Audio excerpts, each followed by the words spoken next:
I also wanted to ask, Saudi Arabia's international relations and international image are shaped in part by the role of influential religious clerics from your country, some of them appointed by the state, some of them completely independent.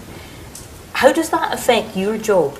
For instance, we've seen recent comments reported from the Grand Mufti about the leaders of Iran, which have prompted a reaction from the Iranian foreign minister.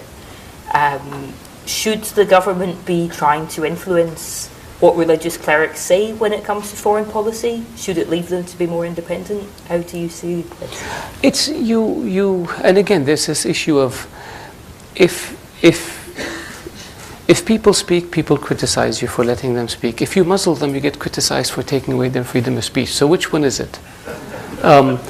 I think that in Saudi Arabia, our religious scholars are focused on religion. That's what they do. In terms of foreign affairs, we focus on foreign policy and we focus on diplomacy and relations with other nations. I believe that what prompted the reaction from religious scholars with regards to Iran are the statements made by the supreme leader of Iran, Ali Khamenei, when he criticized Saudi Arabia during the Hajj and tries to put blame on us for Iran not participating in this year's Hajj.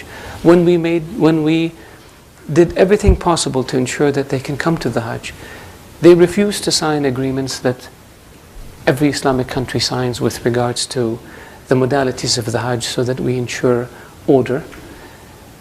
They then came back and wanted to be able to fly their pilgrims. We said fine. They wanted to have consular presence in Jeddah, even though we cut off diplomatic relations, and we said fine.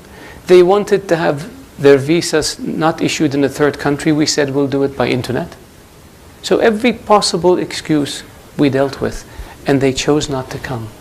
And now they're responsible before God and before their people for denying Iranian pilgrims the right to perform the pilgrimage, the most sacred of religious obligations. And now they're trying to deflect on the mistake they made by trying to blame it on Saudi Arabia. What did we do? We did everything we can to facilitate. They're the ones who chose to back down. So when the Iranians then attack us, I think it shouldn't be surprising that Saudis would respond, including religious scholars, that no, the mistake was committed by you. And you bear the responsibility for this mistake.